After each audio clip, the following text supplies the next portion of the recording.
Assalamu alaikum, Dr. Sahiban. Once again, welcome back to the platform of TeleMed Education. And I am here, Dr. Karimullah, and I was guiding you about the physiology guideline. We have already discussed about the cell physiology, जिसके अंदर मैंने बताया था कि you can cover the whole syllabus with the firdos, okay? And papers के पास जाके आप सिर्फ अगर past papers भी कर लेते हो तो that's enough for the cell physiology. But please ऊपर जो mentioned topics थे, make sure कि वो आपके covered हों. Now we were moving toward the most important topic of physiology, that is blood physiology. Guys, make sure कि आप ये topic guidance से करें और इसको इतने अच्छे तरीके से करें कि that should be known to you even in the sleep, okay? Yes guys, तो अब आपने करना क्या है कि जो ब्लड फिजियोलॉजी का है इसमें आपको अच्छे तरीके से पता होना चाहिए कि you have to attempt 9 MCQs and 2 SCQs आते हैं। इसके अंदर से टोटल 19 नंबर का पेपर आता है। एंड यू नो वेल के 19 नंबर अगर 100 में से पास होने के लिए अगर 50 मार्क्स किसी को चाहिए तो 19 नंबर इज़ अ लॉट। जो बच्चे पास होना चाहते हैं उनके लिए ब्लड करना बहुत ज़्यादा ज़रूरी है। जो बच्चे डिस्टिंक्शन के लिए जाना चाहते हैं, जो ज़्यादा मार्क्स अच्छे लेना चाहते हैं, तो उनके लिए भी ऑब्वियसली बात है blood is the important topic. So blood के अंदर से 2 SCQ आने हैं। उसके लिए अब चैप्टर नंबर 33 से स्टार्ट करेंगे। फर्स्ट ऑफ ऑल उसी तरतीब से चलेंगे जैसे भी have already discussed in the cell physiology. तो पहले मैं अपनी गाइडेंस से बुक से आपको बताऊंगा कि किस तरह आपको चीज़ें कवर करनी है। Then we will move to the specific points जो यहाँ पर हमने डिस्कस किए हैं, जो यहाँ पर हमने मेंशन किए हैं। Okay, so chapter 33 red blood sales anaemia and polycythaemia. सबसे पहले अगर आप गाइडेंस से स्टार्ट करें तो यहाँ पर आपको सबसे पहले जो है यू गोना हैव दी जो है ना RBCs की आपको थोड़े कैरेक्टरिस्टिक्स मिल रहे हैं जो कि आपको बुक से बता रहा हूँ। उसके ऊपर आपको बहुत इंपॉर्टेंट पता होना चाहिए कि RBC के फंक्शंस क्या हैं। एक बहुत important function that is the acid base balance. Acid base balance का अक्सर बच्चों को नहीं पता होता। वाइवा के अंदर सुनाते हुए बच्चे सारे की सारी चीज़ें बता देते हैं, लेकिन एसिड बेस बैलेंस का बच्चे नहीं बता रहे होते हैं। ठीक है, एसिड बेस बैलेंस का आपको अच्छे से पता होना चाहिए दैट रेड ब्लड सेल्स का एसिड बेस बैलेंस के अंदर रोल होता है। नौ उसके बाद आ जाता है size and shape of red blood cells. आपको अच्छे से आनी चाहिए। Concentration of red blood cells males के अंदर कितनी है, फीमेल्स के अंदर कितनी है, दैट इज़ वेरी इंपॉर्टेंट। कि एक सेल के अंदर हीमोग्लोबिन की क्वांटिटी कितनी होती है, ये बहुत इंपॉर्टेंट MCQ है। आगे का आपका आ जाता है प्रोडक्शन ऑफ दी जो है red blood sales in different stages of life के। पहले बच्चे के अंदर मतलब जो फीटल स्टेज में कितना होता है, एंड फीटल स्टेज में कितना होता है, and throughout the life कहाँ पर प्रोडक्शन होती है RBCs की, that is important. Then figure number 33.3 है, that is genesis of red blood cells, that is very important. RBC की आपको ये आनी चाहिए।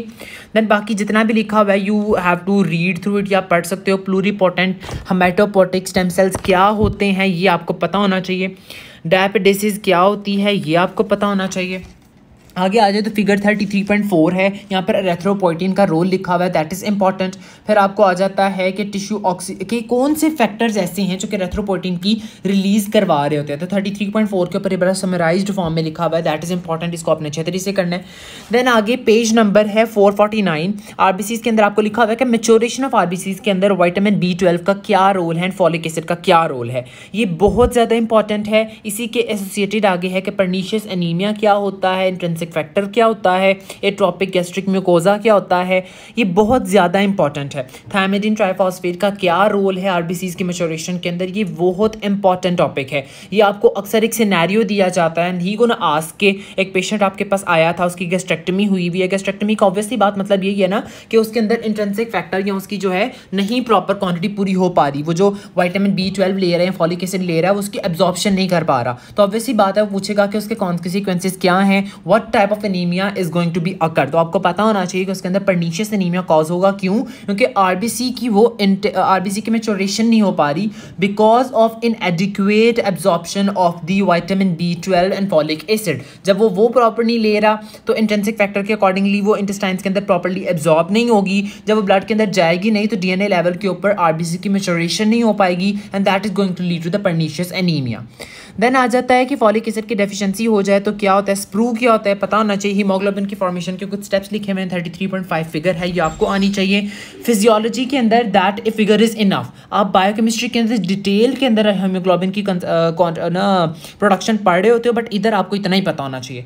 हीमोग्लोबिन के अंदर 4 ऑक्सीजन एटम्स होते हैं, एंड जो है 4 ऑक्सीजन एटम्स होते हैं। ये बहुत बेसिक क्वेश्चन है और ये अक्सर बच्चे भूल जाते हैं कि मॉलिक्यूल्स ऑक्सीजन के 2 हैं। ठीक है, I gonna use different colour जो कि आपको चीज़ याद रह जाए, दैट इज़ हियर। बच्चे मॉलिक्यूल्स ऑफ ऑक्सीजन जो है, मॉलिक्यूल्स ऑफ ऑक्सीजन वो 2 हैं, जबकि एटम्स अगर ऑक्सीजन की बात करें तो वो 4 हैं। ये 2 डिफरेंट एमसीक्यूज हैं, बच्चे इसमें कंफ्यूज हो जाते हैं और पेपर में वो कंफ्यूज करके क्वेश्चन देता होता है, तो आपको आना चाहिए। Then there is a figure 33.7 is important, जिसके अंदर आयरन का ट्रांसपोर्ट एंड मेटाबॉलिज्म लिखा हुआ है। आयरन का ट्रांसपोर्ट भी आप बायोकेमिस्ट्री के अंदर डिटेल के अंदर जो मिनरल्स वाला टॉपिक है उसके अंदर कवर कर लेते हो, लेकिन यहाँ पर आपको पता होना चाहिए एटलीस्ट इतना कि ट्रांसफेरिन क्या है, हिमोसिडेरिन क्या है, ठीक है, ट्रांसफेरेटिन क्या है, फेरेटिन क्या है, हीमोग्लोबिन की कौन सी फॉर्म, सॉरी आयरन की कौन सी स्टोर्ड फॉर्म है, आयरन की कौन सी इनसॉल्युबल स्टोर्ड फॉर्म है। ये छोटी छोटी चीज़ें आपको अच्छे से आनी चाहिए, ठीक है। डेली लॉस ऑफ आयरन कितना होता है, ठीक है। Further life span of red blood cells कितना होता है, ये आपको आनी चाहिए। Then the last topic, but that is not last but not the least, जिसको कह लेंगे, दीज आर एनीमियाज। बच्चे एनीमियाज इतने ज़्यादा इंपॉर्टेंट है that I can not emphasise on. Anaemias are very very important. Anaemias को आपने इतने अच्छे तरीके से करना है कि ये आपको नींद में भी आने चाहिए। बच्चे मैं एक आपको जो मशवरा दूंगा that you have to go your anaemias from the Guyton. सबसे पहले गाइटन से आपने अपने एनीमियाज को कवर कर लेना है, ठीक है। गाइटन से एनीमियाज को करना है, देन आपने जेपी खोलनी है। जेपी के ऊपर आपको एनीमियाज की एक हेडिंग मिलेगी, इस पर एक उसका पीडीएफ निकाल लेना, उसके ऊपर एनीमियाज बड़े कंसाइज्ड फॉर्म में बड़े खूबसूरती से लिखे हुए हैं। वहाँ से जब आप कवर करते हो तो anaemias will gonna be covered there, ठीक है।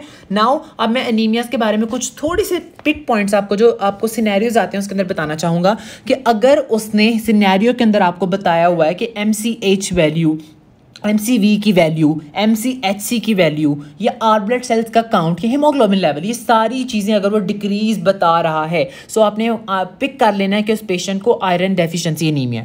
लेकिन अगर वो सिनेरियो के अंदर बता रहा है कि MCV की वैल्यू इंक्रीज कर गई है तो आपने बता देना है मेगैलोब्लास्टिक एनीमिया या फिर पर्नीशियस एनीमिया। जब भी इसने मेगैलोब्लास्टिक एनीमिया या पर्नीशियस एनीमिया का सिनेरियो देना होगा ना, वो MCV की वैल्यू को इंक्रीज बताएगा, अलॉन्ग विद दैट वो बताएगा कि जो गैस्ट्रेक्टमी हुई थी उस पेशेंट की, स्टमक था वो रिमूव हुआ है, ठीक है।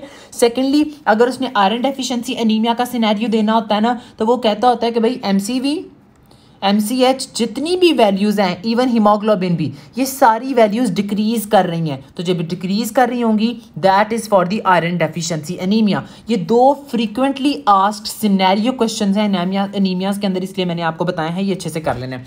नॉर्मल वैल्यू हीमोग्लोबिन की आपको पता होगी तो आप पता कर पाओगे कि कम ज़्यादा कितनी है, ठीक है। नॉर्मल वैल्यू ऑफ MCV पता होगी, दैट इज़ 90 फेमटोलीटर, तो तभी आप अंदाज़ा कर पाओगे कि उसने सिनेरियो में एक्चुअली एनीमिया की कौन सी टाइप पूछने की कोशिश की है, ठीक है। अक्सर वो सिनेरियो देता है, बताता है एक पेशेंट आए हैं, हमने उसका लैब एनालिसिस किया है, उसके अंदर हमें MCV की वैल्यू यहाँ तो ज़्यादा मिल रही है या कम मिल रही है। अगर ज़्यादा बताएंगे तो आपने बता देना है, और साथ तो बताएगा उसको ना गैस्ट्रेक्टमी हुई है तो पूछेगा मेगैलोब्लास्टिक एनीमिया। अगर उसने बताया है कि सारी वैल्यूज डिक्रीज हो रही हैं, यही पिक पॉइंट करना होता है एक्चुअली, बाकी कहानी गप्पी होती है। जो कम पॉइंट अगर बताएगा तो आपने बताना है आयरन डेफिशिएंसी एनीमिया, वो पहले पॉइंट में ये बताएगा, फिर सेकंड क्वेश्चन के अंदर वो पूछ लेगा कि आयरन जो है भाई ये maturation of red blood sales कैसे होती है, या पूछ सकता है कि विटामिन B12 का क्या रोल है, इस तरह चीज़ें पूछ सकते हैं, ठीक है। या और ओवरऑल आपको एनीमियाज बहुत अच्छे तरीके से आने चाहिए। सेकेंडली एक सिनेरियो आ सकता है एप्लास्टिक एनीमिया के ऊपर। एप्लास्टिक एनीमिया का सिनेरियो आया था, एक बड़ी लंबी चौड़ी 5-7 लाइनों की कहानी लिखी हुई थी। ये आई डोंट नो कौन सा प्रॉफ था, बट उसके अंदर उसने जो हिंट दिया हुआ दैट इज के उसको ना कीमोथेरेपी हुई थी, मतलब उसका बहुत कीमोथेरेपी हुई थी उस पेशेंट की, बहुत ज़्यादा एक्सपोजर था उसका एक्सरेज के साथ। तो हमें पता होना चाहिए कि जब एक्सरेज के साथ बहुत ज़्यादा या हाई रेडिएशन के साथ एक्सपोजर होता है तो एप्लास्टिक एनीमिया हो सकता है because of bone marrow destruction. तो आपने उस सिनेरियो के अंदर यही चीज़ पिक करके आपने एप्लास्टिक एनीमिया का नाम लिख देना था, ठीक है। तो मुफ्त के 5 नंबर होते हैं, या तो गवा लो या फिर अच्छे से पढ़ा हो तो आप उसको कवर कर सकते हो, ठीक है।